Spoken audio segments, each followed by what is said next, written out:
Konnichiwa! J'espère que cette petite introduction vous a plu. Aujourd'hui, on parle d'animation avec l'immense salon de l'Anime Japan 2018. On vous propose cette année aussi de découvrir ce que contenait l'événement.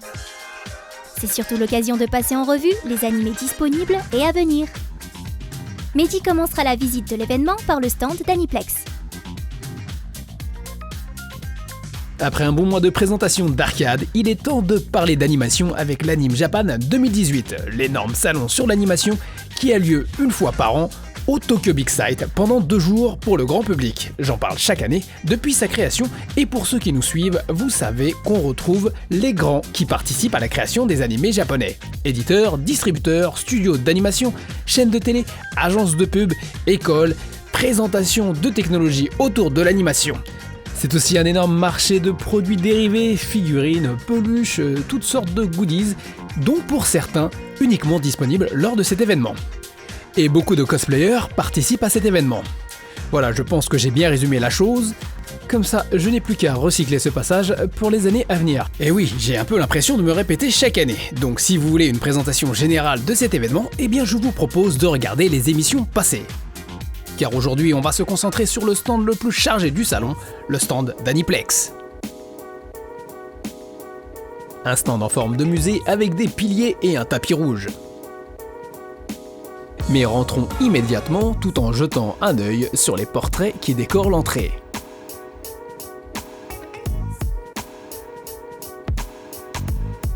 Passé celle-ci, on arrive sur le coin de l'appli Fête Grand Order que j'ai présenté l'an dernier. Une caméra et un capteur de mouvement pour vous faire apparaître à l'écran sur fond de décor du jeu. En dessous, des goods, peluches, figurines, soundtrack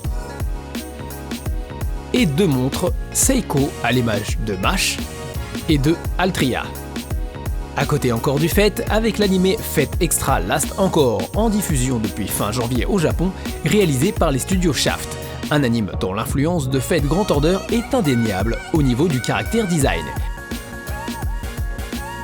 Emiya-san Chi no Kyou no Gohan wa Today's Menu for Emiya Family est un autre spin-off de Fête réalisé par Ufotable. Plus de guerre pour le Saint Graal, on y parle de cuisine. En diffusion depuis février au Japon sur différentes plateformes comme Nico Nico Doga ou Hulu, une petite reproduction du living où se déroule une bonne partie de l'anime. On revient sur nos pas pour passer à droite avec le coin Koiwa Ameagali no Yoni, un anime en diffusion depuis janvier développé par WIT Studio qui ont entre autres travaillé sur l'attaque des titans. Une fresque des acteurs du film Principal Koisuru Watashi wa Heroine desu ka? Mais là on sort du cadre de l'animation, donc on revient à gauche pour continuer le tour du stand avec Nanatsu no Taizai ou The Seven Deadly Sins, le film Tenku no Torawarebito qui devrait sortir en août dans les salles japonaises. Nanatsu no Taizai, dont la 2e saison Rival of the Commandments est disponible sur Netflix depuis fin janvier. Slow Start, en diffusion depuis fin janvier au Japon, est disponible chez Wakanim. Un animé qui met en scène Hana Ichinose qui vient tout juste de rentrer au lycée. Hana qui a redoublé sa dernière année de collège, ce qui est super rare au Japon. Un secret qui lui causera bien des tracas. Grand Quest Senki est la nouvelle œuvre de l'écrivain Ryo Mizuno, à qui on doit Les Chroniques de Lodos, une production des studios A1 Pictures en diffusion sur Wakanim depuis janvier. Comme pour Lodos, l'anime nous plonge dans un monde médiéval fantastique avec des mages et des chevaliers.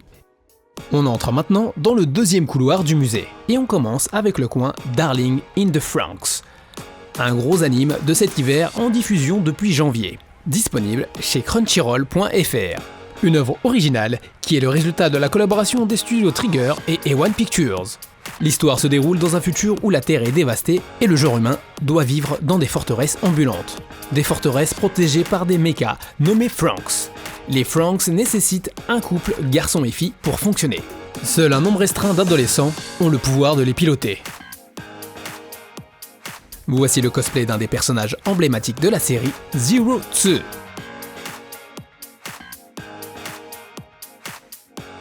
Persona 5, ce RPG de qualité a le droit à une adaptation animée comme son prédécesseur. C'est A1 Pictures qui est en charge de cette adaptation, dont la diffusion commence au mois d'avril sur Wakanim. Une exposition de scripts, storyboards et de masques qui seront sûrement familiers à ceux qui ont joué au jeu.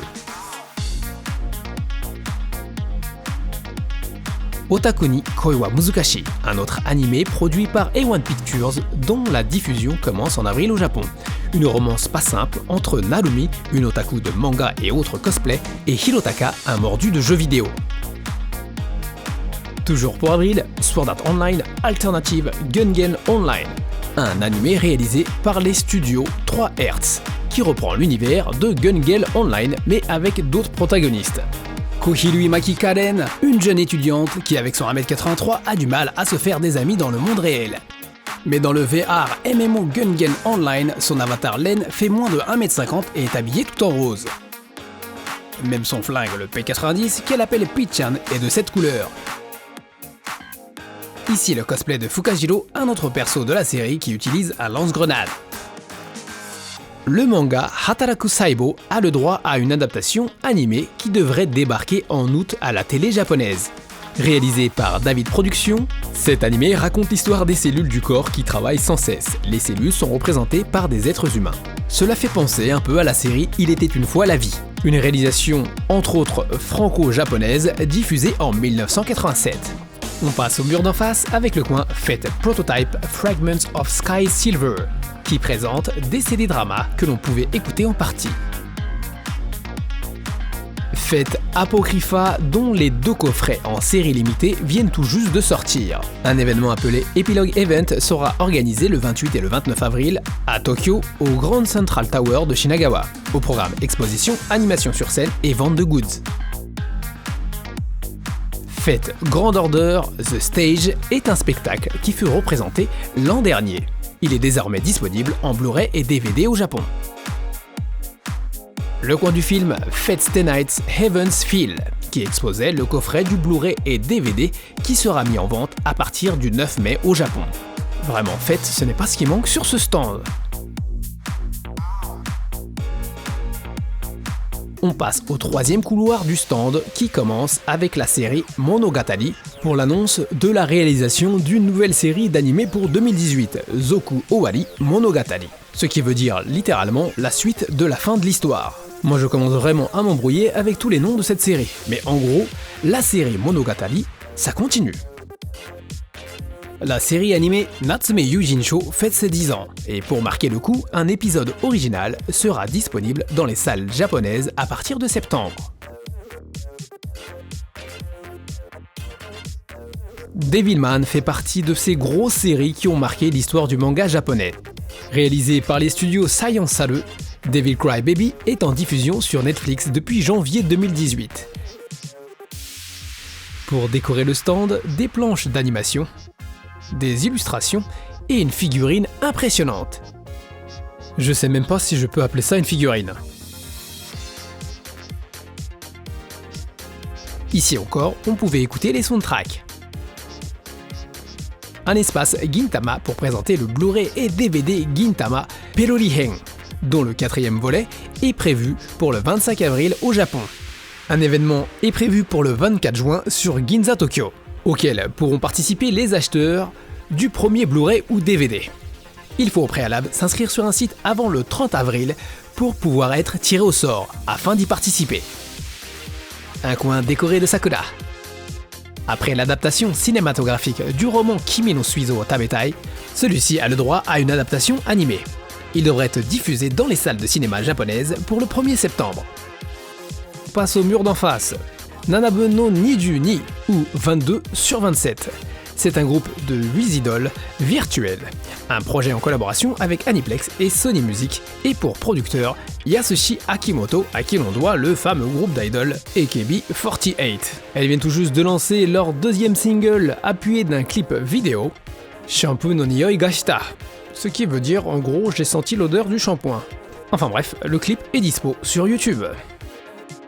MX4D Kagero Days in Days est un film d'animation dont le Blu-ray et le DVD viennent de sortir au Japon.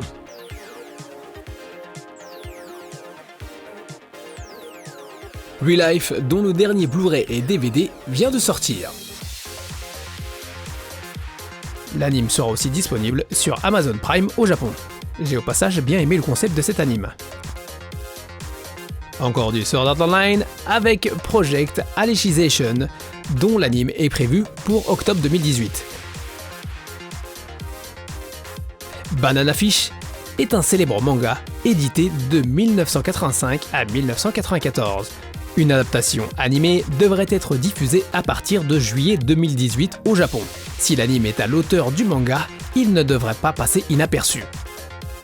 Sangatsu no Lion, ou March Comes Like a Lion, est un animé autour du shogi, les échecs japonais. Le 6e Blu-ray et DVD est prévu pour le 25 avril. Boruto, le successeur de Naruto, a lui aussi le droit à son 2e DVD au Japon.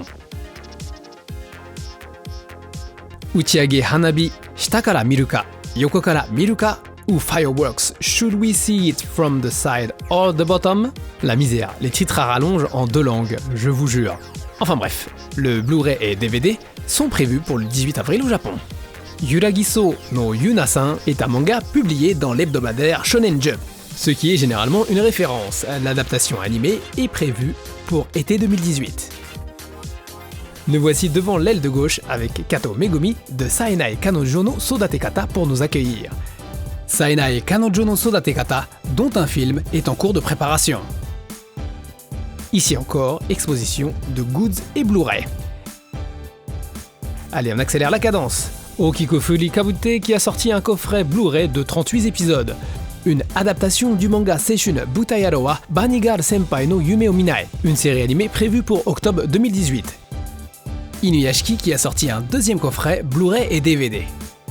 Idol Master Side M qui prévoit le live 5 Star Party le 20 mai au Pacifico de Yokohama.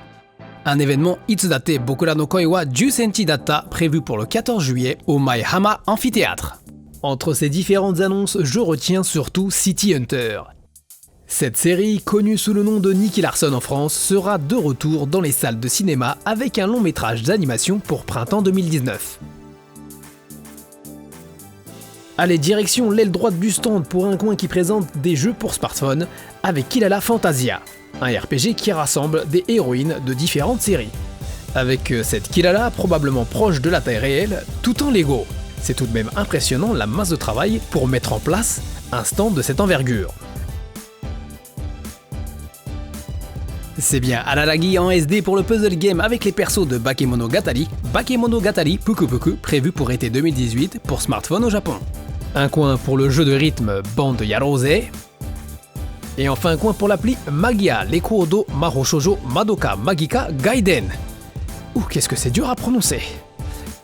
Il y a encore d'autres choses à vous montrer sur ce stand, mais à cette allure, on n'est pas sorti. Quand je disais que ce stand était le plus chargé du salon, je ne rigolais pas.